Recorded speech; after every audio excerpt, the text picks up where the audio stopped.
Hey super fans, welcome back to our brand new video. इस video में हम ब्रह्मास्त्र movie के ईशा के कैरेक्टर को थोड़ा डिटेल में जानेंगे। वो कहते हैं ना, devil is in the details. हाँ, तो बस वही करना है आज।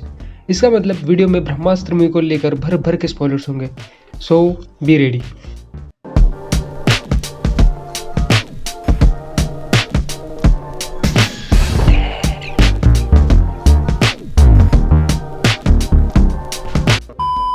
मूवी में ईशा के कैरेक्टर को थोड़ा डाउटफुल वे में ही दिखाया गया। इसी के लिए आज हम कुछ डिटेल्स और कुछ प्लॉट्स डिस्कस करेंगे जो कि ईशा के विलन होने को बढ़ावा देते हैं। मूवी के स्टार्टिंग में हमें बताया गया कि शिवा की पावर उसके प्यार की वजह से एक्टिवेट हो रही है और उसी की वजह से उसे वो सारे सपने, दौरे या फिर विजन्स आ रहे हैं। पर मूवी के फर्स्ट सीन में जब शिवा को पहली बार दौरा आता है तब वो पांडाल में होता है और तब तक उसकी पावर एक्टिवेट भी नहीं हुई होती है, क्योंकि उसने अब तक ईशा को देखा भी नहीं होता है। तो उसे दौरा आया कैसे? अगर हम ओपनिंग सीन को गौर से देखें तो शिवा पांडाल में एंट्री करने के बाद एक औरत उसके हाथ में फूल देती है। अगर उसकी साड़ी और बाकी चीज़ें देखें तो साफ पता चलता है कि वो ईशा ही है और वो फूल देते वक्त शिवा के हाथ को टच करती है और जस्ट उसी के बाद से शिवा को दौरे आना शुरू हो जाता है। और यही से शुरू होती है हमारी थ्योरी नंबर 1, ईशा इन नेगेटिव रोल। हम जानते हैं कि जब अस्त्रास की उत्पत्ति हुई तो कई सारे अस्त्र प्रकट हुए। मेरे हिसाब से बाकी अस्त्रों के साथ ही प्रकट हुआ होगा सम्मोहन अस्त्र या फिर उससे भी ज़्यादा पावरफुल मोहिनी अस्त्र। हिंदू माइथोलॉजी को देखते हुए सम्मोहन अस्त्र की बात करें तो अर्जुन ने महाभारत के वक्त पूरी कौरव सेना को इस अस्त्र की मदद से सम्मोहित कर सुला दिया था। मोहिनी अस्त्र आप सभी को पता ही होगा।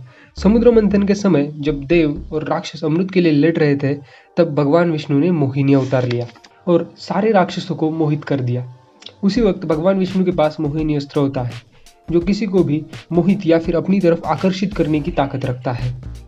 एज पर अवर थ्योरी, देव के पास कई अस्त्रों के साथ मोहिनी अस्त्र भी होगा और वो उस अस्त्र को ईशा को दे देगा, जस्ट लाइक जुनून, क्योंकि उसने देखा था जब ब्रह्मास्त्र एक्टिवेट हुआ था तब उसे कंट्रोल कर पाना देव के बस की बात नहीं थी।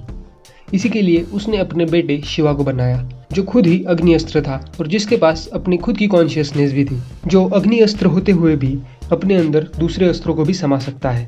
ऐसा होते हुए हमने क्लाइमैक्स में देखा भी, शिवा ने अपने अंदर ब्रह्मास्त्र की शक्ति संभाली और उसे शांत कर दिया। ब्रह्मास्त्र को कंट्रोल करने से आसान ब्रह्मास्त्र को अपने अंदर समाये हुए शिवा को कंट्रोल करना ज़्यादा आसान है और वो काम ईशा से अच्छा कौन ही कर सकता है। ईशा को जब शिवा अपने पहले दौरे के बाद देखता है तभी उसे पहली नज़र में ईशा से प्यार हो जाता है। या I know, love at first sight हो सकता है, बट कौन लड़की इतनी एक्सट्रोवर्ट होती है जो खुद से ही पहली बार मिले 30 साल के लड़के के साथ उसकी पार्टी में जाने की उसी से जिद करती है। वो मना भी करता है पर उसे कन्विंस कर लेती है। काश भगवान मुझे भी एक ऐसी दे दे। शिवा के घर जाने के बाद भी ईशा उसके माँ बाप के बारे में पूछती रहती है और जब शिवा उसको उसके बारे में पूछता है तब वो कोई जवाब नहीं देती। आफ्टर दैट सीन, जब दोनों के बीच में प्यार वाली बातें होती है और ईशा शिवा का हाथ पकड़ने के जस्ट बाद ही शिवा को दूसरा दौरा आता है। दूसरी तरफ जुनून डॉक्टर भार्गव को वश में कर लेती है। दोनों चीज़ें पैरेलल एक ही टाइम पे चल रही है, ऐसा हमें दिखाया जाता है। पहला दौरा और दूसरा दौरा, दोनों वक्त ईशा का शिवा को टच करना, उसी वक्त जुनून एक्शन में आना, सब चीज़ें एक दूसरे से जुड़ी हुई लगती है। दूसरे दिन शिवा जब ईशा से मिलने पांडाल जाता है तब डॉक्टर भार्गव की मौत वाला न्यूज़पेपर सबसे ऊपर रखा होता है और लाइट भी उसी के ऊपर फोकस करती है। और by coincidence Shiva doctor Bhargav और अनीश दोनों को नहीं जानता था, पर ईशा दोनों को भी जानती थी। और जब ईशा के दादू बीच में चिल्लाने लगते हैं तब ईशा के सिर्फ एक बार सो जाओ कहने से वो सो जाते हैं। ये कौन सी टेक्निक है भाई? मूवी में कई बार ऐसा लगता है जैसे ब्रह्मास्त्र ब्रह्मांश के बारे में शिवा से ज़्यादा ईशा को इंटरेस्ट है। जब शिवा की वजह से जुनून को आश्रम का पता मिल जाता है फिर भी वो उस दिन वहाँ पे अटैक नहीं करती, पर जब सबके साथ ईशा को पता चल जाता है ब्रह्मास्त्र का तीसरा टुकड़ा अब आश्रम में ही है, उसके बाद ही जुनून हमला कर देती है। और जब गाड़ी में सारे अस्त्र भर दिए गए हैं, सब सामान भर दिया गया है, बाकी सारे ब्रह्मांड के मेंबर जा चुके हैं, तभी शिवा को किस करके अपनी पावर्स को दिखाओ कहना कुछ जमता नहीं। मुझे फर्स्ट टाइम देखते ही ऐसा लगा जैसे ईशा वहाँ पे सबको रोकना चाहती है और जब ईशा के पीछे जुनून आ जाती है वो सीन शायद ईशा के विलन होने को फोरशैडो कर रहा था। एंड फाइट में जब शिवा ब्रह्मास्त्र से ईशा को प्रोटेक्ट कर रहा था तब ईशा ने अपने दोनों हाथ शिवा की छाती पर रख दिए उसी के बाद ऐसे लगा जैसे शिवा की पावर बढ़ रही हो, ईशा के प्यार की वजह से या फिर ईशा के कोई अस्त्र की वजह से। ईशा के विलन होने को हम सेकंड पार्ट में कैसे देख सकते हैं?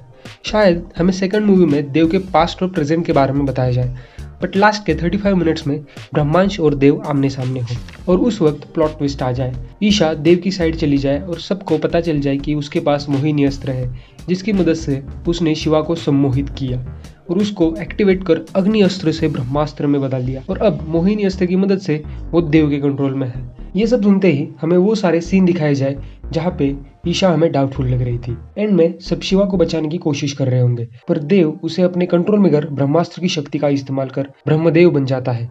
शायद इसी सीन पे मूवी एंड हो और मिड क्रेडिट या फिर पोस्ट क्रेडिट में हमें दिखाया जाए कि ईशा को भी सच में शिवा से प्यार होने लगा था, उसे अपनी गलती का एहसास हो रहा है, क्योंकि मूवी तो अपने आप को रोमांटिक फैंटेसी फिक्शन के नाम पे ही बेच रही है, तो ऑब्वियसली लव तो हमें दिखेगा ही, क्योंकि प्यार से बड़ी कोई ताकत नहीं है इस दुनिया में। अगर ये थ्योरी और प्लॉट ट्विस्ट हमें मूवी में देखने मिले तो सब सरप्राइज भी होंगे और देखने में मजा भी आएगा। कमेंट्स में जरूर बताएं कि आपको ये प्लॉट ट्विस्ट मूवी में देखने में अच्छा लगेगा या नहीं, और आपके पास कोई और थ्योरी हो तो वो भी हमें कमेंट्स में जरूर बताइए। So guys, thank you so much. अगर आप यहाँ तक रुके हैं तो सब्सक्राइब जरूर कर दीजिए और वीडियो को लाइक किए बिना यहाँ से जाना नहीं है, क्योंकि सब्सक्राइबर से बड़ी कोई ताकत नहीं है इस YouTube पे। Bye bye guys, signing off, we are Shubham and you are watching super focus.